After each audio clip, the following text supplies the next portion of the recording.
Welcome नाज़रीन, the Pakistan daily के साथ कमरुज़्ज़मान भट्टी आपकी खिदमत में हाज़िर है। इस वक्त मैं मौजूद हूँ नेशनल प्रेस क्लब इस्लामाबाद में और हमारे साथ मारूफ सहाफ़ी राना इब्रार मौजूद है। तोशा खाना के बारे में इनकी जो स्टोरीज़ हैं वो इस वक्त पूरी दुनिया में जो है वो अपना नाम पैदा कर रही हैं।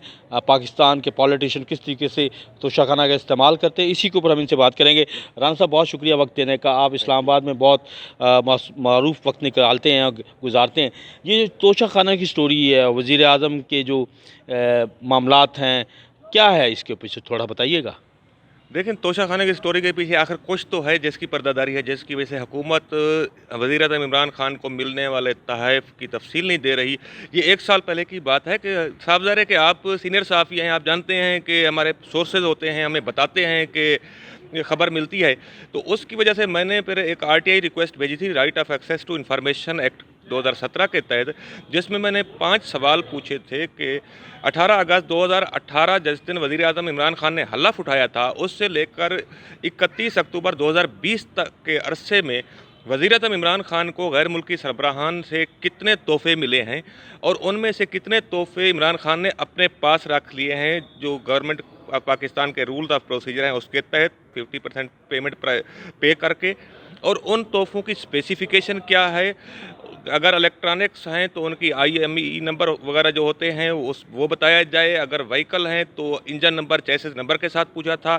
फिर ये पूछा था कि कितने पैसे पे किए हैं और किस अकाउंट से पैसे पे हुए हैं, उनका अकाउंट टाइटल, बैंक तो क्या नंबर। क्या इन्फॉर्मेशन मिली आपको अब तक? तो देखिए, इन्फॉर्मेशन अब ये है कि मैं इसी वजह से तो उस दिन भी खबर नहीं थी जब सोर्स ने दी और फिर मेरे पास सबूत भी आए, लेकिन अधूरी स्टोरी तो मैंने उस वक्त भी नहीं दी। मगर मैं आपके नाज़रीन को सिर्फ इतना बता देना चाहता हूँ कि कुछ तो है जिसकी पर्दादारी है। उसमें मैं आपको क्लियर बता दूँ कि देखें, अगर एक चीज़ आम आदमी भी जानता है कि ये फ़र्ज़ करें कि 1 करोड़ रुपए की है और उसके जो है 10,000 रुपये कीमत मुकर्रर करके कोई 5,000 50% प्राइस दे दे, तो क्या लोग मानेंगे? क्या कानून मानेगा? और दूसरी बात यह है कि आप तोहफ़ा रखते हैं अपने पास यादगार के तौर पर। उस कानून के पीछे जो रूल है तोहफ़ा अपने पास रखने का, रिटेन करने का, उसका भी रैशनल यही है कि ये मेरे लिए यादगार है, मुझे फ़लाँ बादशाह ने, फ़लाँ सदर मुमलिकत ने दिया है, मैं अपने पास रखना चाहता हूँ। लेकिन कल आप अगले दिन ही आप बेच दें जाकर मार्केट में या अपने किसी दोस्त को बेच दें, तो इसके तो कानून कोई इजाज़त नहीं देता है। अच्छा, क्या आपके पास क्या इन्फॉर्मेशन है कि क्या वज़ीर आज़म ने कुछ तोहफ़े जो हैं वो मिले और वो मार्केट में बेच दिए? क्या है, ऐसी स्टोरी क्या है जिससे ऊपर ये बहुत ज़्यादा देखिए देखें, मेरी बात सुने कि अब सारी स्टोरी जो है ना वो आप कुलीग हैं, मैं आपको कैसे दे सकता हूं, लेकिन इतना मैं बता दूं कि इसमें बेकायदगी और मिसकंडक्ट मौजूद है। साफ ज़ाहिर है कि अंडर प्राइसिंग हुई है और फिर उन तोहफ़ों को जो रिटेन किए गए उनको रीसेल किया गया है। किसी भी मुल्क के सरबराह मुमलिकत को ये ज़ेब नहीं देता है कि वो गिफ्ट में मिलने वाली चीज़ें अपने पास रख लें और उसके बाद उनको सेल करें, सेल दर सेल होती रहें। ये आप मुझे कि क्या मुझे बताएं, क्या वज़ीर आज़म की डिग्निटी के मुताबिक है ये सारी चीज़ें हुई हैं जिनमें कानून की, रूल्स की संगीन खिलाफ वर्जियाँ हुई हैं। और एक तरफ ये हुकूमत इसी नौयत का केस 2 साबिक वज़राए आज़म सैयद यूसुफ रज़ा गिलानी और मियां नवाज शरीफ के खिलाफ और एक साबिक सदर मुमलिकत आसिफ अली जरदारी के खिलाफ चला रही है कि जी इन्होंने करप्शन की है, इन्होंने तोहफे अपने पास रख लिए। तो उन्होंने तो बेचे भी नहीं हैं मार्केट में जाकर, वो जो अपने पास रखे थे उनकी 25% पेमेंट की थी और अपने पास ही हैं, अभी तक उन्होंने रखे हुए हैं, उन्होंने तो बेचे भी नहीं, फिर भी उनको नैब की पेशियाँ भुगतनी पड़ रही है, नैब की कोर्ट में केसेस चल रहे हैं। तो फिर क्यों ना वज़ीर आज़म इमरान खान भी अपनी तलाशी दें।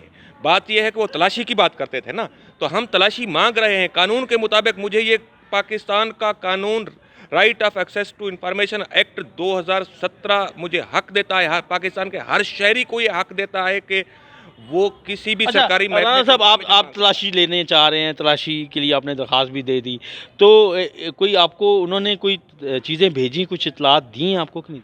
मुझे किसी किस्म की इतलात नहीं दी गई। मैंने जब पहले आरटीआई रिक्वेस्ट भेजी तब भी कोई इतला नहीं दी गई, बल्कि कानून कहता है कि 10 दिन के अंदर इन्फॉर्मेशन दे दी जाए। मुझे 40 दिन के बाद एक जवाब आया कि ये क्लासिफाइड है, हम आपको इन्फॉर्मेशन नहीं दे सकते। मैंने कहा कि 40 दिन के बाद अगर आपने जवाब देना है तो पहले दिन ही यही जवाब दे देते। फिर मैंने पाकिस्तान इंफॉर्मेशन कमीशन में अपील की। पाकिस्तान इंफॉर्मेशन कमीशन ने मेरे हक़ में फ़ैसला दिया और आर्डर किया कि 7 वर्किंग डेज़ में ये इंफॉर्मेशन दे दी जाए। उसके ऊपर भी अमल नहीं किया गया। फिर मैंने तौहीन अदालत की दरख्वास्त दी। डिप्टी सेक्रेटरी पेश हुआ, हेयरिंग हुई और वहाँ पर उसने आकर झूठे कागज़ दिए, कहा कि ये इन्फॉर्मेशन है, वो इन्फॉर्मेशन ही नहीं थी।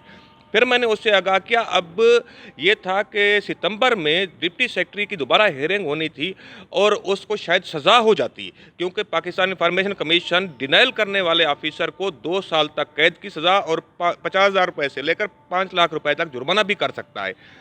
तब 20 अच्छा, ये सितंबर इतनी सजाएं जो है पाकिस्तान इंफॉर्मेशन कमीशन दे सकता दे है, सकता वो है। तो नहीं दे रहा। आपको क्या सजा मिल रही है? आपको कोई धमकियां आ रही हैं? आपका कोई पीछा किया जा? मुझे सज़ा मिल रही है। पहली बात तो ये है कि मैं 1 साल से जूतियाँ चटका रहा हूँ। मैंने कोई 100 चक्कर लगाया होगा पाकिस्तान इंफॉर्मेशन कमीशन का। इसके अलावा मैं कैबिनेट डिवीजन किया। उस डिप्टी सेक्रेटरी को जब मैं मिला तो उसने मुझे बड़ी दिलचस्प बात की। उसने कहा, if you are pro Pakistani you should not ask these questions. तो मैं खड़ा हो गया। मैंने कहा कि ये कैसी बात है? मैं पूछ रहा हूँ कि वज़ीर आज़म ने कौन कौन से तोहफे अपने पास रखे हैं और तुम मुझे कह रहे हो कि आप प्रो पाकिस्तानी नहीं हो, आप एंटी पाकिस्तानी हो। क्या जो वज़ीर आज़म के बारे में सवाल करे वो प्रो पाकिस्तानी नहीं है? उसके बाद ये हुआ कि जब इस्लामाबाद हाई कोर्ट में रिट पिटीशन दायर की तो इंटेलिजेंस ब्यूरो ने मेरी इन्वेस्टिगेशन शुरू कर दी। मुझे आप जैसे कुलीग्स ने बताया कि उनके पास आए और उनसे एक ही सवाल पूछ रहे, जी राना अबरार के पीछे तोशाखाना के इशू में कौन सी सियासी जमात हो सकती है? तो उन्होंने बड़ा करारा जवाब दिया। उन्होंने कहा कि हम जानते हैं राना अबरार के पीछे सिर्फ राना अबरार ही हो सकता है। उसके बाद ये हुआ कि एजेंसियों के लोग बल्कि ख़वातीन मेरे घर पर आईं। उन्होंने फ़ोटो बनाए, घर की तलाशी भी ली बहाने से। और इसके अलावा ये भी हुआ है कि मैं जहाँ पर भी जाता हूँ 20 सितंबर के बाद हर जगह पर मुझे फॉलो किया जाता है। एजेंसियों के लोग मेरे पीछे होते हैं। कई बार उन्होंने मुझे महसूस भी करवाया है। एक बार ऐसा हुआ कि मैं घर से निकला तो एक वाइट कार मेरे पीछे लगी हुई थी। वो जान नहीं छोड़ते। आखिरकार मैं एक स्टॉप पर खड़ा हो गया। मैंने मोटरसाइकिल रोक दिया और मैं खड़ा हो गया। मैं वहाँ पर 15 मिनट खड़ा रहा, वो 1 किलोमीटर पीछे खड़े रहे। फिर मैं चल पड़ा तो वो चल पड़े। प्रेस क्लब तक उन्होंने मुझे छोड़ा। तो मैं उनसे कहता हूँ कि यार मैं मोटरसाइकिल पर होता हूँ, गाड़ी है, गाड़ियों पर आप फिरते हैं, मुझे भी साथ गाड़ी में ले आया करें। तो इसके अलावा यह है कि 4 नवंबर को मेरे पर एक फिज़िकल हमला भी करने की कोशिश की गई। एक ट्राइबल एरिया का आदमी था जो कि उर्दू भी नहीं बोल सकता था, पश्तो बोलता था। उसने जो है मेरे ऊपर फिज़िकल हमला करने की कोशिश की, लेकिन मैं क्योंकि पिछले दिनों सिक्योरिटी वर्कशॉप्स भी अटेंड किए हैं और हमें PFUJ से हिदायत भी मिलती रहती हैं कि हमने कैसे डेंजर को कैटर करना है। तो मैं अपने जो है ना उसके नतीजे में उसके चुंगल से निकल गया, वरना वो मेरे ऊपर हमला करना चाहता। जी, बहुत शुक्रिया।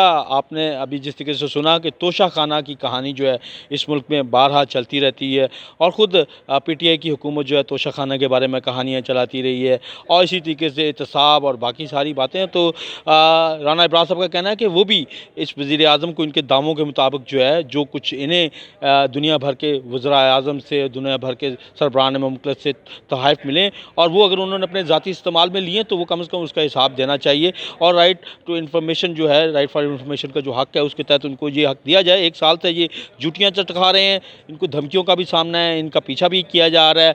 बहरहाल एक बड़ी दिलचस्प स्टोरी है जिसका एक नौजवान सहाफ़ी जो हैं बड़े पुरज़म हैं, बड़े बहादुर हैं, वो पाकिस्तानी कौम के सामने ये इशू लाना चाह रहे हैं।